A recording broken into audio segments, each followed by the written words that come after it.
Everyone दोस्तों, मैं अधिवक्ता Swati Jain tourist legal associate में आपका एक बार फिर से स्वागत करती हूँ। आज मैं बात करने जा रही हूँ आपसी सहमति से तलाक किस प्रकार से लेना चाहिए और क्यों लेना सही है। बार बार ये सवाल पूछा जा रहा था कि मैडम म्यूचुअल अंडरस्टैंडिंग से तलाक ले तो लें, लेकिन कहीं ना कहीं सामने वाले व्यक्ति के द्वारा हमें हर्ट किया जाता है, तो हम उसका जवाब उसे किस प्रकार से दें।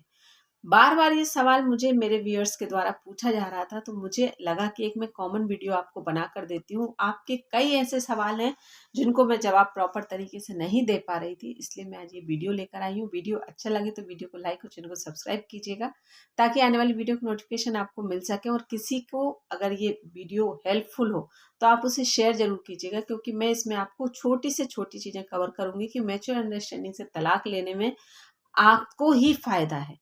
आप ये सोचते हैं कि सामने वाले व्यक्ति को नीचा दिखाना, सामने वाले व्यक्ति को हर्ट करना करेंगे तभी उसकी अकल ठिकाने लगेगी या उसको चीजें समझ में आएंगी। तो यहाँ पर सिर्फ और सिर्फ आप अपने समय की, अपने पैसे की और अपने स्टेटस को कहीं ना कहीं दांव पर लगाकर चलते हैं, क्योंकि सामने वाला व्यक्ति अगर इतना समझदार होता तो वास्तविकता ये है कि आपके जीवन में ऐसी घटना घटती ही नहीं। तो यहाँ पर अगर सामने वाला पक्षकार समझदार नहीं है, उन चीज़ों को समझने की कैपेसिटी नहीं है या उस रिश्ते को चलाने की कैपेसिटी नहीं है, तो आप उसको साथ किसी भी हद तक जाएंगे तो सिर्फ और सिर्फ आप अपना समय, अपना पैसा या अपना स्टेटस गिराकर ही लौटेंगे। इसके अलावा आपके हाथ कुछ नहीं लगना। ये दोनों के लिए है, कॉमन वीडियो है, महिला के लिए भी और पुरुष के लिए भी। क्योंकि मुझे ये बार बार ये क्वेश्चन पूछे जा रहे थे मेरे व्यूअर्स के द्वारा कि मैडम आप कहती हो कि आपसी सहमति से तलाक लेना सही है, लेकिन क्या करें जब सामने वाला अपनी हद भूल जाए या झूठे सच्चे आरोप लगाए? क्या करें जब सामने वाला अपनी हद पार कर दे? तो यहाँ पर मैं सिर्फ आपसे बहुत सटीक शब्दों में कहा मैंने अभी आपसे, और यही कहूंगी कि सामने वाला गिर जाएगा तो आपको गिरने की जरूरत नहीं है।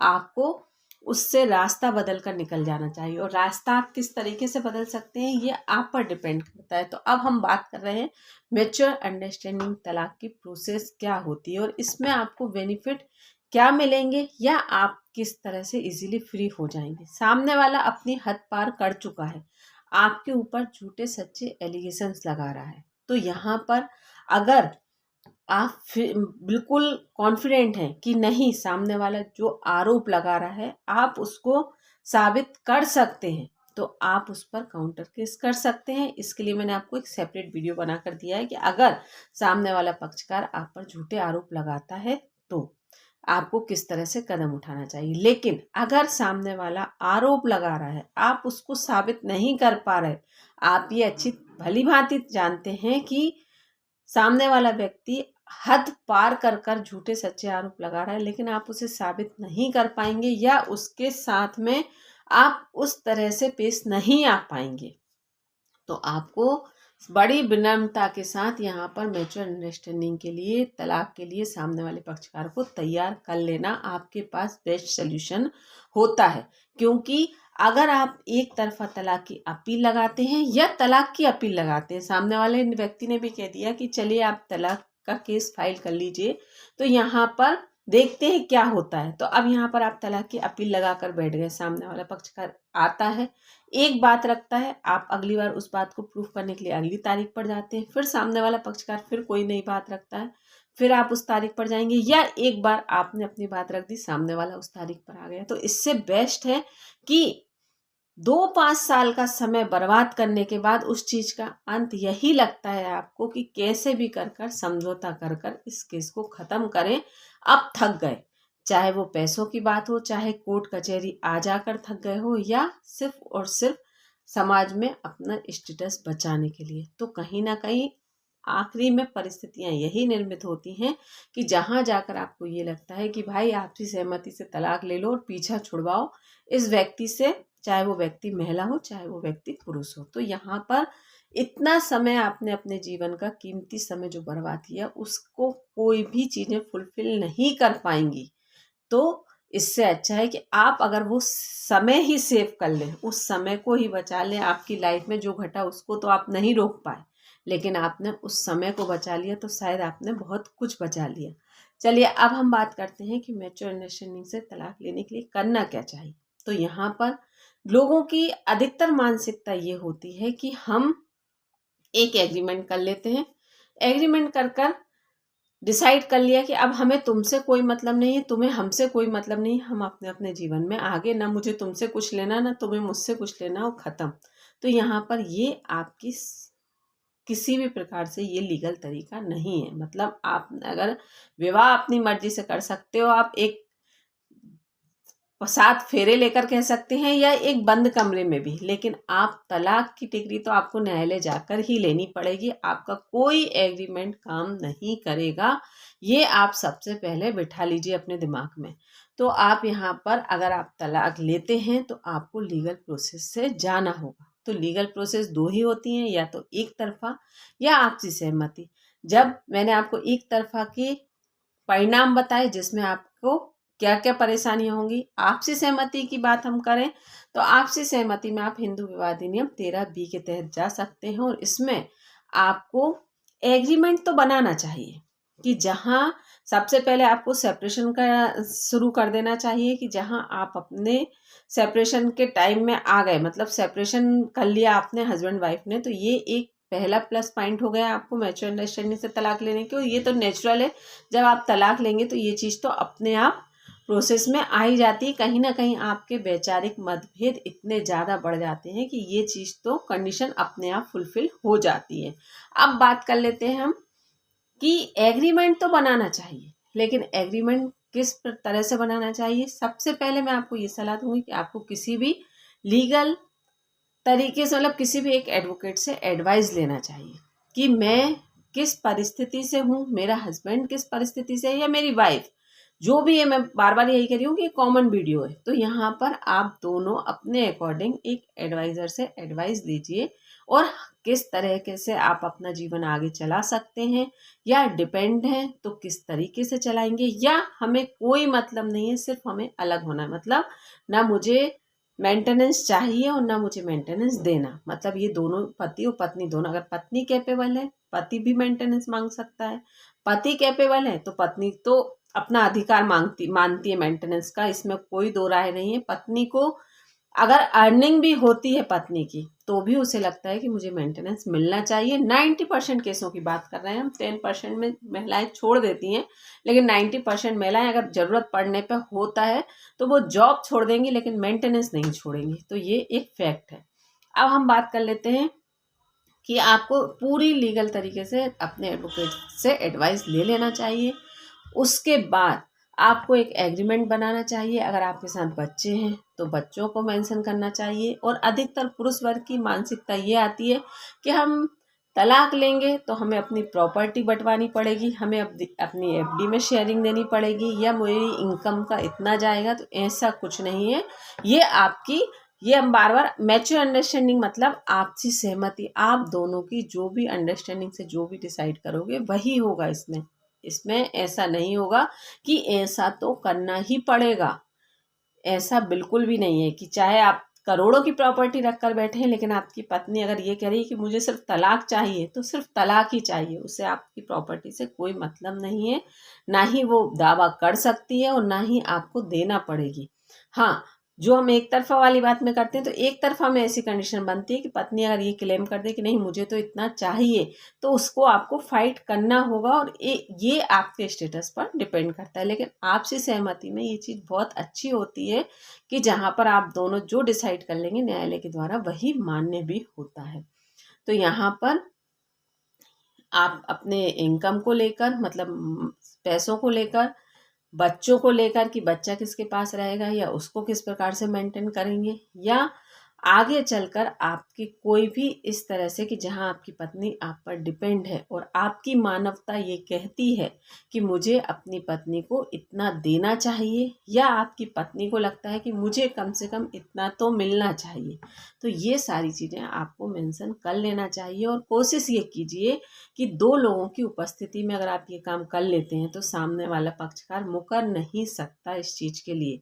और अगर नहीं है तो आप यहाँ पर थंब लगवा लें अपनी पत्नी का अंगूठा या पति का अंगूठा, ताकि आप पति या पत्नी आगे चलकर ये ना कहें कि हमारे साथ तो जोर जबरदस्ती की गई थी, या हमारे ऊपर दबाव बनाकर ये किया गया था, या हमें बरगला दिया गया था। ऐसी कई केसेस में ये चीज़ भी देखने को मिलती है कि एग्रीमेंट के दौरान ये डिसाइड हो गया कि मैं तुम्हें 10 लाख रुपए दूंगा, हम दोनों अलग होंगे, और पता चलता है कि 2 लाख 3 लाख रुपए अभी दे दिए, उसके बाद में पत्नी मुकर गई कि ऐसा कोई एग्रीमेंट मैंने नहीं किया था, या मुझसे ज़बरदस्ती जोर देकर दबाव देकर बनवा लिया गया था, मुझे तलाक नहीं चाहिए, ना मैं तलाक देना चाहती हूँ। वो 2-3 लाख रुपए जो पति के द्वारा दे दिए जाते हैं वो भी, उसका कोई भी मेंशन नहीं होता, ना ही कोई प्रोसेस में आता है। अगर आप देते हैं या ऐसा कुछ करते हैं तो भी आपको ये पॉइंट भी उसमें ऐड कर लेना चाहिए, या कोशिश यही करना चाहिए कि जो भी लेन देन की प्रक्रिया है वो आपको कोर्ट के समक्ष करना चाहिए। और अगर आपको ऐसा लगता है